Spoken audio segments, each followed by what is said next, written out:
Hey kids, howdy and welcome once again to Conscious Embodiment, Astrology and Dreams with Dr. Michael Lennox. It's November 10th, so we're in the middle of November. This is covering the 10th through the 16th. Mercury's retrograde as of yesterday. All right. I was feeling the pre-shadow as bumpy. I think this is going to be a difficult Mercury retrograde cycle just because he starts out in a place he's not comfortable. We'll get to that in a minute. We talked about it a little last week, but I wanted to go more into a little more depth today. Of course. So I got an email question that I loved. I loved this question from Amy. Partly why it grabbed me was because she mentions her second Saturn return, and I did what we're going to talk about in my second Saturn return. So let me see. She starts out with a couple of paragraphs that I'm not going to read, but let's just say she studied with me a lot. She's done some process classes. I should read them because it's a pitch to do my classes. Anyway, she's been studying astrology for about 3 years now, which, just makes me so happy. This is Amy. This brings me to my question. As I have been working to deepen my spiritual connections, my pull towards having relationships with the planets has also deepened. As my inner narrator has become quieter, I'm noticing what seems to be like archetypes of the planets speaking within my narrative. But it isn't like, oh, I hear this planet. It is like they want to have relationships with me and I want to have relationships with them. For example, I may notice more Neptune thoughts, and I may actually say something to myself like, Neptune wants me to consider this perspective, or something along those lines. I wouldn't call it a back and forth conversation. It feels just more like the planet is calling my attention to something. This can also happen during the self-exploration moments where I almost feel a sexual connection with the planets, and not just one particular planet. It is different ones at different times. Wow. I guess... Yeah. No, I had this experience, and she's like having it like on crack, and which I just had to read. I need people to hear about this. I guess I am uncertain about these relationships with the planets, as I have never really heard anyone talk about how they work with the planets in this type of way. Also, honey, because you sound fucking insane. Yeah. So, Yeah. I get that would make you uncertain about the whole thing. When I lean into it, like, it feels so magical and filled with wonder. It makes me feel closer. Oh, I love this. Oh, it makes me feel closer to my authentic self. And yet I still feel the strangeness about it. Hence my commentary a moment ago. Part of my thinking is that since we are all one here, we are also the planets, and connection with them makes sense. However, it feels a bit woo-woo to me, and part of what attracts me to your teachings is how grounded they are within psychology, not opposed to the woo. It just gives me a caution flag as I saw my mother experience spiritual psychosis. Oh, honey, yes. And I'm not trying to move down that path. Okay. You're not, honey. This is fabulous. I already wrote to Amy, and we've already had an interaction about this. Okay. She was writing me, and I said, can I please read this on the podcast? Is this something you have experienced or have any insights about? Thank you so much again for your teachings. I can't even begin to express how important they have been in my life. In gratitude, Amy. Oh, yeah. I mean, first of all, yes. To everything that Amy said is yes. And it's like, the spiritual path that we step on when we're sort of first going on to it may seem like I don't know what I'm doing here. I'm just trying to be more, air quotes, spiritual. So when people are first stepping onto the spiritual path, and I sort of air quotes spiritual, I certainly didn't understand what that really meant in terms of practical behavior or where I was going in my life. But my definition now, on the sort of other side of decades of mastery with this, is we have a spiritual practice to remind our body that we're connected to the flow as well as the body. And that flow that I mean is like the everything that's invisible, right? So in terms of flow of daily life in a body here on earth, we wake up each day having to reconnect with that energy because it's afresh and anew every day. We do not step in the same river twice. So the practice is designed to be in that flow. That's why you can do a practice that is completely intellectual and scientific, and as long as it's putting you in touch with breath and a kind of way of being in the body, then the body knows how to be in that groove. Our minds don't, right? So maybe meditation is also about quieting the mind so you can feel the embodied groove and make decisions that come from that organic, integrated place and not from your disconnected thoughts. All this to say that collective energy that we connect into at the level of the individual body extends to the end of our solar system, because we are not just us in a body, we are also the transcendent third, the child of the sun and the earth. This is a wooey image, but it's literal on some, maybe not scientific way, but certainly in a bona fide energetic way. It's something you can never describe in a materialistic view. That lens can't describe consciousness itself. But if we step out of that lens and into consciousness itself, to me, it's very literal about the solar system. That's why I call myself your ambassador to conscious embodiment, because I really feel like I have mastery in how to be in a body in this place. And I teach from that, and I use astrology for that and teach astrology from that.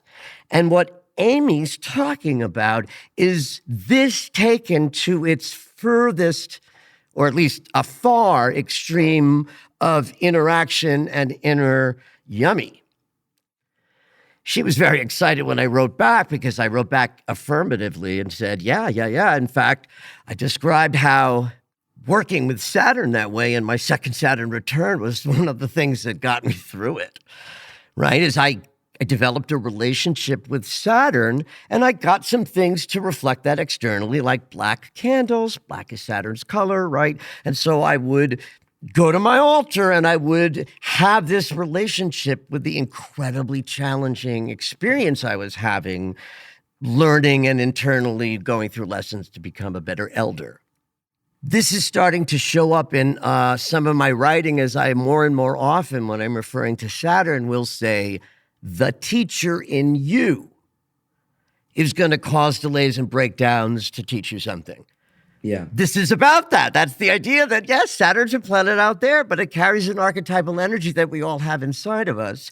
And it can be experienced as that literal, that the internal experience of Amy's consciousness is certainly having a interaction with a big energy out there that is both planetary and archetypal.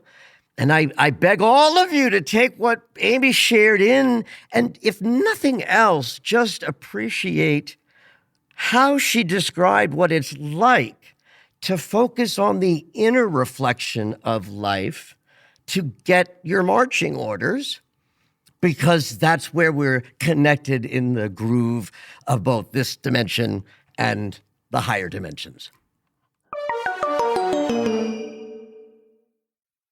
All right, let's go over Mercury's retrograde cycle, because it started yesterday.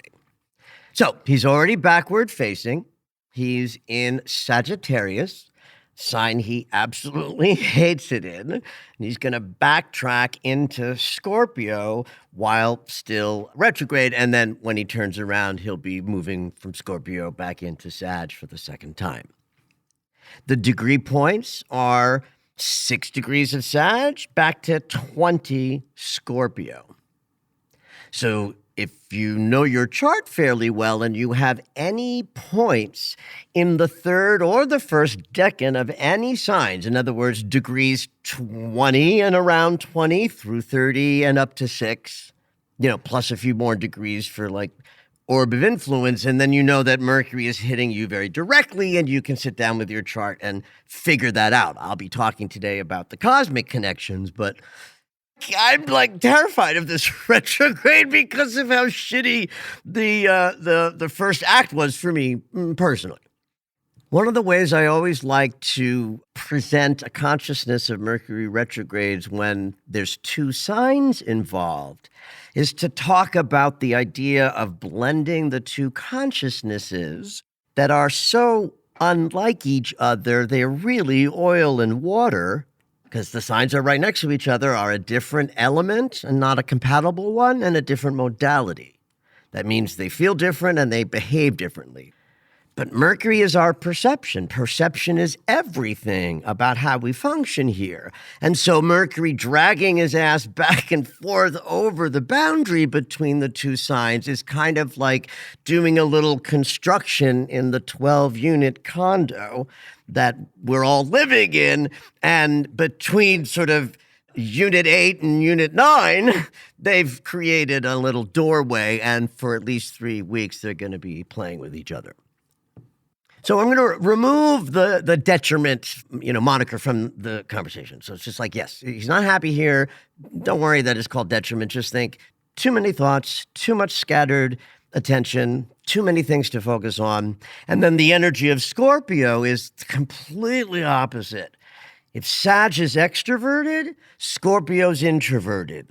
If Sag is about lighting the world on fire, Scorpio's about flooding the interior life with like water that will drown you so that you could be reborn.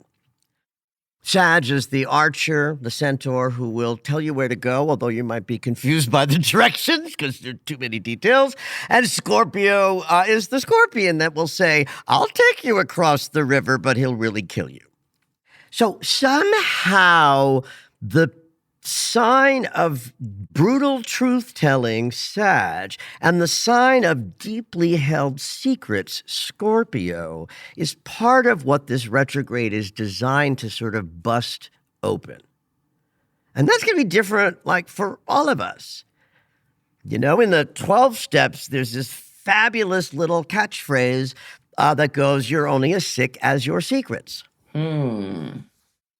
So Scorpio holds our secrets. Sagittarius demands that we tell them. And somehow this journey relates to that for all of us. Now, I'm using the archetypal principle language as I can here, right? So that sounds like it's all got to be really intense or tumultuous and transformative. But not everybody's going to be in that experience. But everybody's experience will be in that archetypal flavor. So for some, this retrograde will kick your ass, but it will want you to look inside and see if there's anything you have to like pull out of the back closet and at least look at yourself. Which then leads me to talk about like what's the mix that Mercury's creating, and know that we are all responding to his journey as well, because he's interacting with planets as he goes.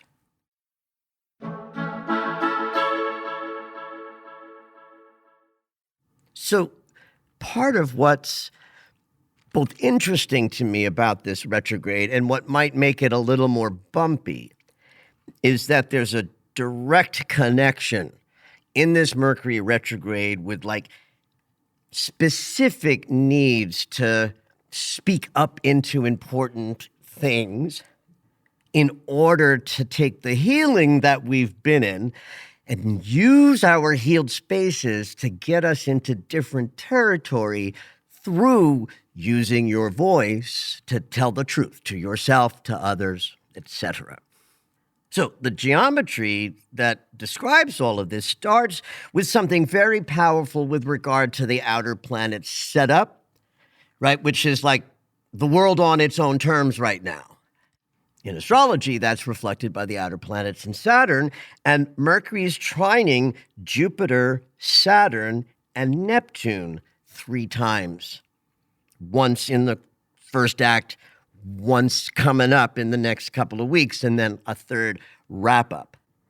That's putting responsibility and expansion both into our voices, like a sense of, oh, that's going to be hard to do or think about or talk about. I don't want to do that. But Jupiter says, yes, yes, yes, I know it's hard. This is what you have to do to get bigger. The trine to Neptune can bring intuition and a sense of being in the flow about things. It's an inspirational planet. So outside of like conflict processing that I'm talking about, which is like the bumpier stuff, this trine also means that lots of people will be receiving great sense of creativity and output, because creative inspiration is right up there with discipline and the planet that makes it worth the hard work. That said, 3 oppositions to Uranus is an incredibly disruptive energy for Mercury, because they're both the octaves of the mind. Mercury is the lower octave in our heads, and Uranus is the higher octave in sort of chaotic thought. Now, Uranus has, doubled back into Taurus, which will soften what might have been the case if he was hanging out still in Gemini, because that's a really powerful air-fire opposition. The first one was like that, but not the retrograde one or the wrap-up one. But it does set the whole mechanism that I'm describing kind of off in a more unexpected, chaotic, none of us will know exactly what's going to unfold, because the wild card energy is very active. That is very of the moment. Yeah. Well, yes, right? I mean, this is like something, when people say to me online, and I never respond to these messages, they ask, when's it going to end? It's like, Yeah. It's like, why are you asking me that? Why are you wasting my time? Look out at the world. When is it going to end out there? Is it going to end tomorrow, next week, next lunar cycle? No, eventually, yes, but not anytime soon. And that chaos is happening inside of us, a la my conversation about Amy. All right, back to the matter at hand. The last triple transit is an inconjunct to Chiron. This is beautiful for us because this is the 3 sort of fork in the road moments where the mind is ready to drop old ideas, perseverations in monkey mind, too much intensity and secretiveness, whatever is your thing that you might be struggling with, whether it's too much secrecy or too much truth because you think that being blunt and honest is of value and it ain't. It's circumstantial. Yeah. Not valuable as a structure. I had to end a friendship over that idea. So there's a little more that I'm going to talk about in just a second that sort of falls outside of the parameters of how these things typically work. But there you have it, kids. That's what you can expect thematically over the next 2.5 weeks. And your experience at a personal level will dial into that storyline somehow.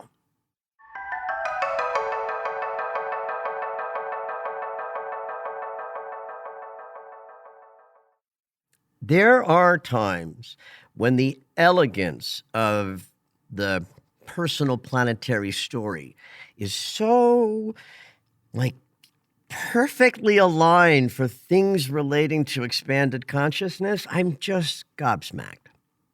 And the thing that has my attention right now that fits this, yumminess is Mercury and Mars. Walk and talk. Coming into an experience of not only aligning, which is something we get, once every year-ish, when Mercury and Mars do this, because they do that. But the way they're doing that now is just like someone gave them the brief and they read the brief. So let's go back for a moment to the new moon that kicked off this lunar cycle. It was, if I'm not mistaken, on the 20th of October that the sun and the moon came together. But like 2 days before the new moon, which means like inside of what we would call the dark of the moon, which is that fertile time before the exact lunation when the sun and the moon are in the same sign, which this one was a long one because the new moon didn't happen until 28 degrees. So it was a long buildup to that new moon. And that's when Mercury and Mars first conjuncted in the sign of Scorpio.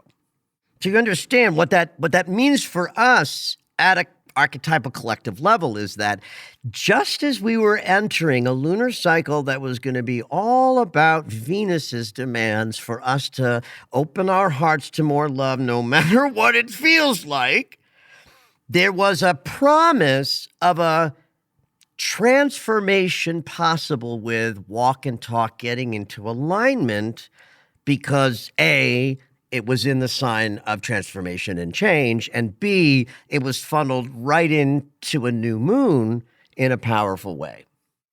Now, typically, this is a one-off, a one-day meeting that we sort of feel for a couple of days, and same principle applies. We're having a reset of getting what we're thinking and seeing and perceiving in alignment with what we choose to do and act and make. But Mercury was slowing down. So there was a way in which the pace of the two of them sort of played out that wasn't typical, that has them meeting up a second time on Wednesday. So this is the meeting of mind and body, talk and walk, where Mercury is retrograde. So that means the whole week with a kind of peak on Wednesday has some information to reveal to us. It might very well connect to sort of middle October and right before that new moon, if there was anything that you can clock by looking back to that was significant in the world of thinking, perception, and interactions and conversations. Then this week is even more important for you to pay attention to anything Mercury is presenting to you, including and especially the trickster ways that Mercury speaks to us, especially in a retrograde, especially in Sag, where, synchronicities and sideways ideas will sort of have something hidden in them. But no matter how you slice it, all of us have some access to learning something about how we're walking through our lives that might require or benefit from a little bit of an attitude adjustment or an idea change.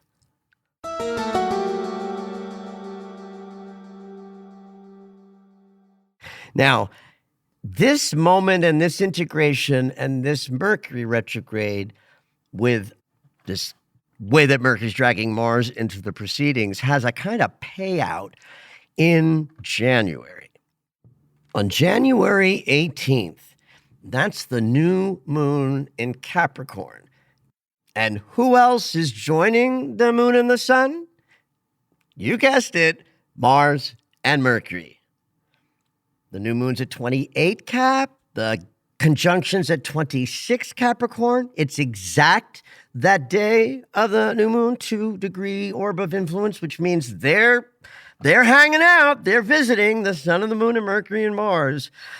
Now, I don't always love doing this as an astrologer, just from the perspective that anytime we have a sense of what might come, our mind gets involved and we run the risk of fucking it up, right? Yeah, totally. One of the things that happened to me in my life a number of times is I would receive intuitive information in like a psychic reading, and then I'd use my thoughts and fantasies about it and then blow it up.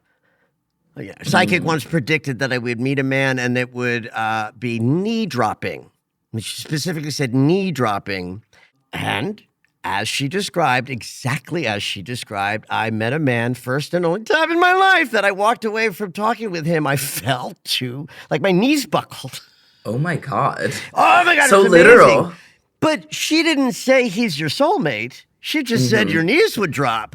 I only wish she had added, great affair, not your partner, because I brought that in. And oh my God, the second time we met up, it was. Anyway, it is important in the use of astrology to mark these 3 dates.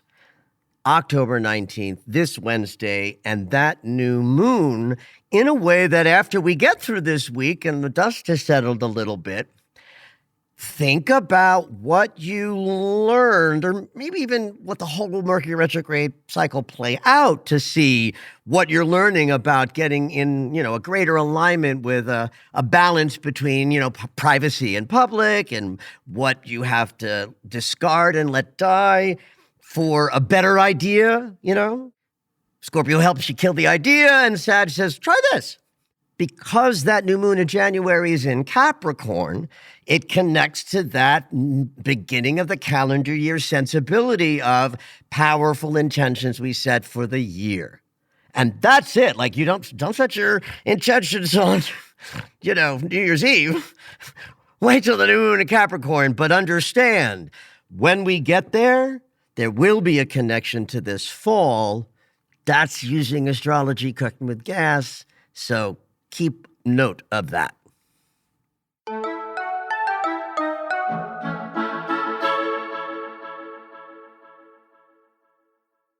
Now, this is going to be a fairly short episode, kids, because, that's it. That's the big news of the week.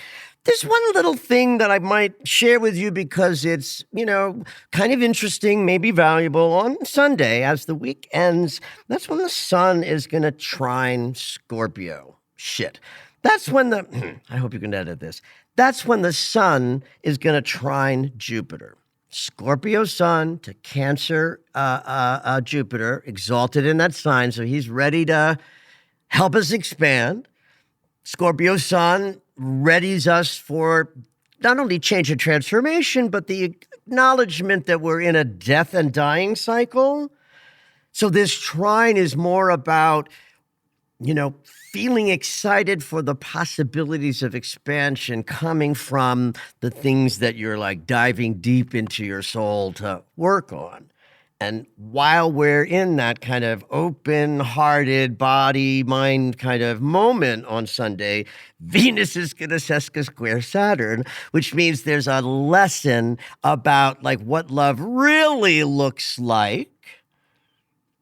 This is that, he's just not that into you moment where you finally have a shift in your heart that says, okay, I think I can be done with this. And this being a pattern, an emotion, a little bother that's been, bugging you for a while. So try and take advantage on Sunday of the largesse of the conscious awareness that we will have, aware of what needs to die with a sense of hope of what you're building for the future. And then let the Saturn sesca square from Venus sort of tell you what old sort of tug on your heart you got to let go of to find the flow and movement that's possible. Scorpio sun and those secrets is just sort of our last moment to turn within to the heart and go, oh, I think I'm ready to let this go. At long last, have at it. Did you know that Michael has a daily astro alert? If you enjoy hearing the weekly astrology, you might like knowing more about each day.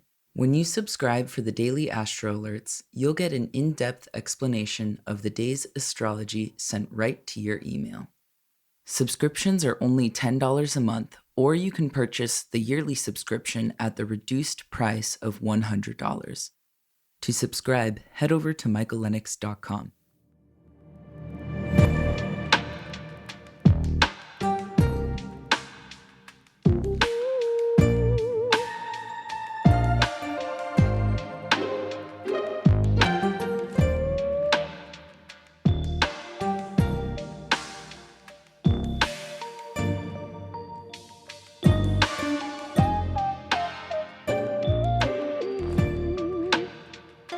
All right, it's dream segment time. Every week, Dr. Michael will interpret dreams that are sent in via email or take a live caller. If you would like your dream interpreted on the podcast, you can go ahead and email us at dreams@michaellennox.com. Hopefully your dream will make it onto the show. This week we have an email and dream from Nell. And she says, "Hello, Dr. Lennox and Zoe. Thank you for the gifts of wisdom and wit and charm you two share on a weekly basis. It's invaluable to me." And this dream is from our backlogs. So, good. Yeah. So she goes, "This dream occurred in late November or early December 2024. Oh, we've gone back. Yeah, so quite a minute ago. She says, "My husband and I are hiking in an area I am familiar with in real life. He's not familiar with it. I am in the lead, which is how we hike in real life.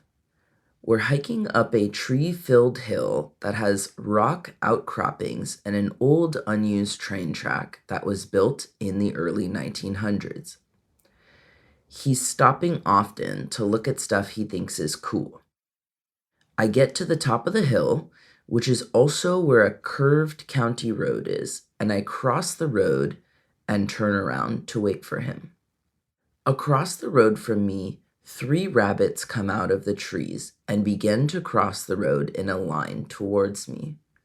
They look and behave as rabbits would, although they're in succession. A big one I interpret as a male and the oldest, a mid-sized one I interpret as female, and the third is a smallest and youngest that I also think is female. I believe they're siblings. The largest gets to the side of the road next to me and stops and looks back to wait for the other 2. A truck that is common to this area, big, a little beat up and old and loud, comes around the curve. The mid-sized rabbit is flanked by the truck, and her older brother and the little one are under the carriage of the truck. The rabbit next to me and I gasp and hold our hands over our mouths, expecting the worst. When the truck disappears around the curve, both the middle and small rabbits are hunched over with their paws over their head in protection mode.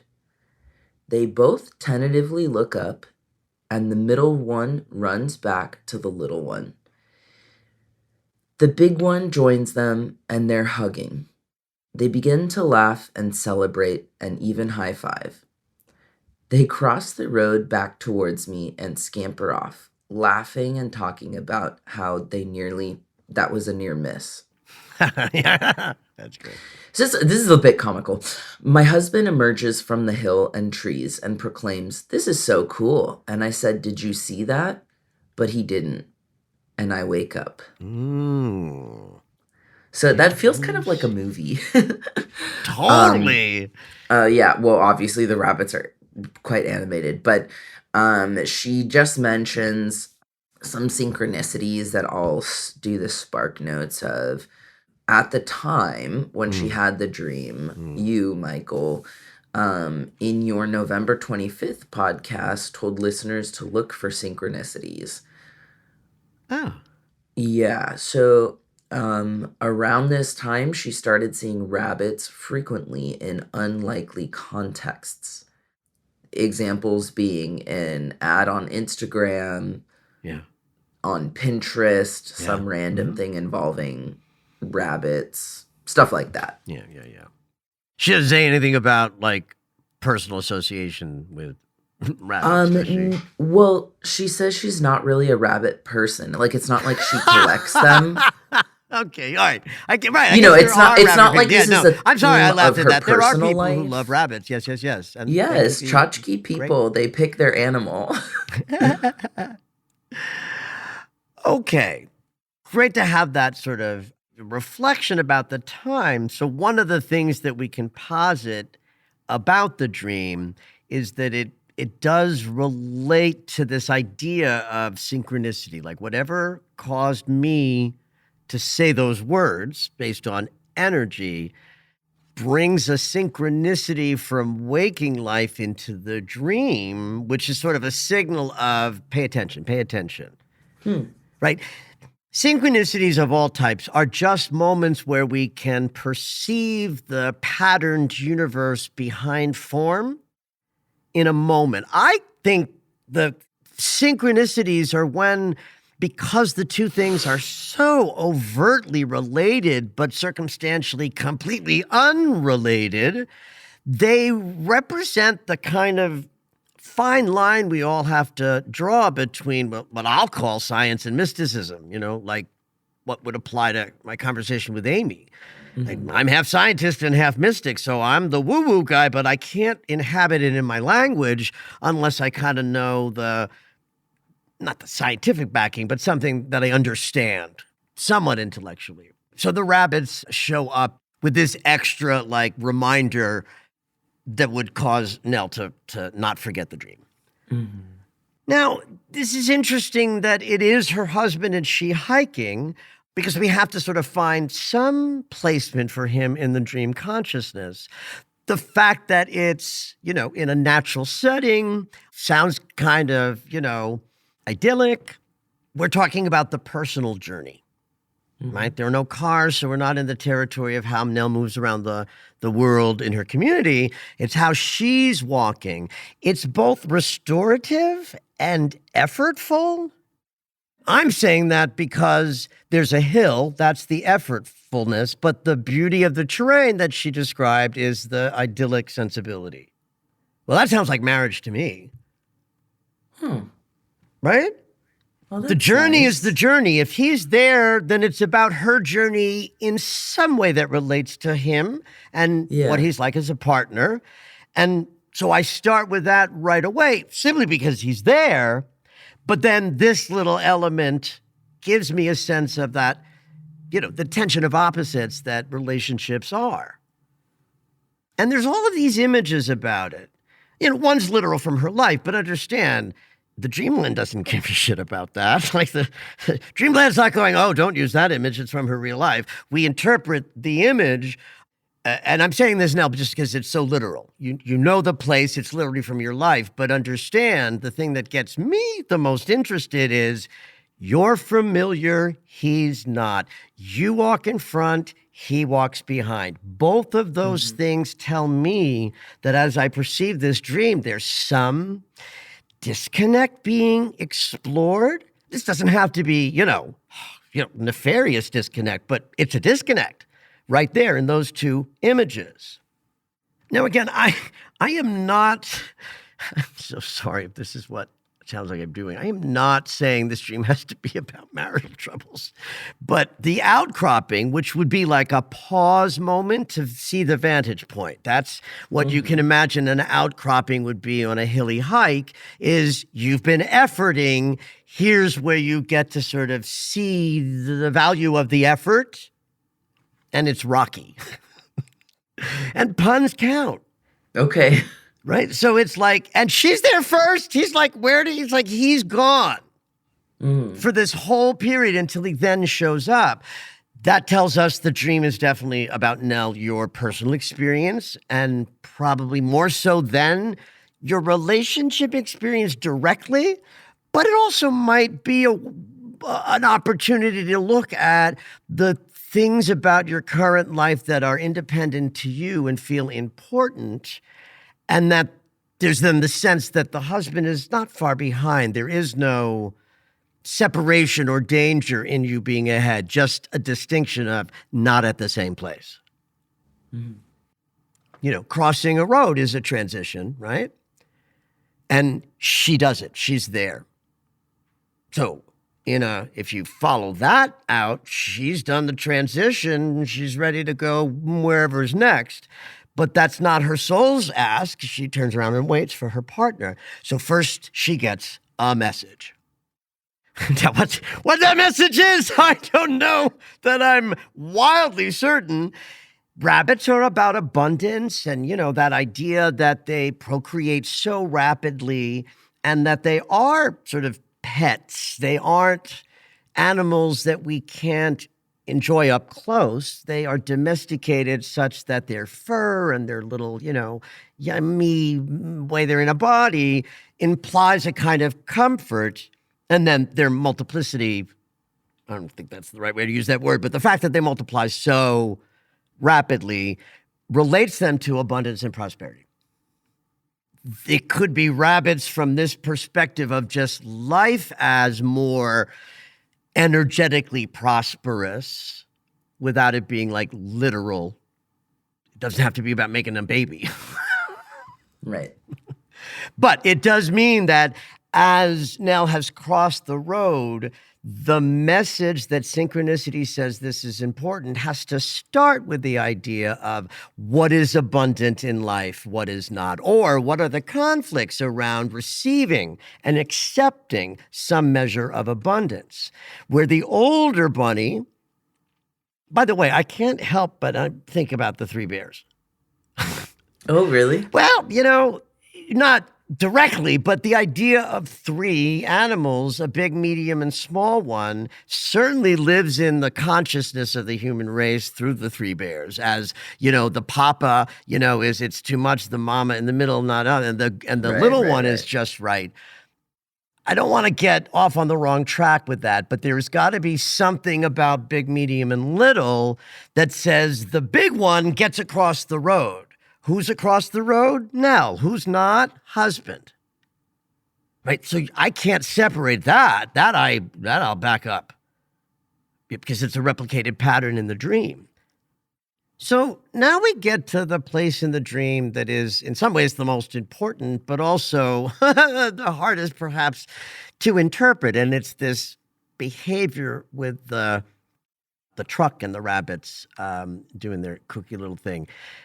Was there something about a curve? The truck goes around the curve. So the road is a curve. Yes. Mm-hmm. So even that is interesting, that if, the goal is to cross the street, and now you're just going to have to figure out what transition that means. Well, it was a year ago, so maybe you could look back and figure it out.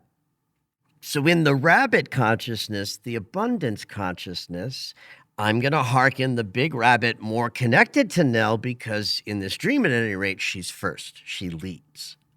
And so does the big rabbit. The big rabbit leads and ostensibly says, hey, little bunnies, follow along. Right? So somehow the message has to be, hey, hubby, follow along. Suddenly, as I say this, it's like, I don't know if this is what's accurate, but I can imagine this fitting to a couple where Nell is maybe stepping up her spiritual practice and her connection to things in the woo, and maybe the husband isn't quite on the same page. That sort of felt intuitive, but it also gives, I think, a more elegant example of what it might be. And, part of what all of you should do with these things is, well, that doesn't fit, but the essence of the story does. So crossing the street is an effort to have something be different. Doing it on a curve suggests that there's a kind of like, we got to do it fast and clearly and well because curves are dangerous. Then, in fact, the rabbit, the wisdom bringer, shows Nell what can happen if you move across the street too fast or unconsciously. Some cataclysm can stop the proceedings. They won't kill you, or they won't kill the ideas or the creativity or the husband or the partner, but something has to happen in order for Nell to make it through some transition that will lead her to greater big bunny energy without leaving her hubby completely behind. Thank you for listening to Conscious Embodiment, Astrology and Dreams with Dr. Michael Lennox. You can find us on Apple Music, the iHeartRadio app, and anywhere you find your favorite shows. Head on over to michaellennox.com for information on astrology readings, the Daily Astro Alert subscription, upcoming classes, and to join the mailing list.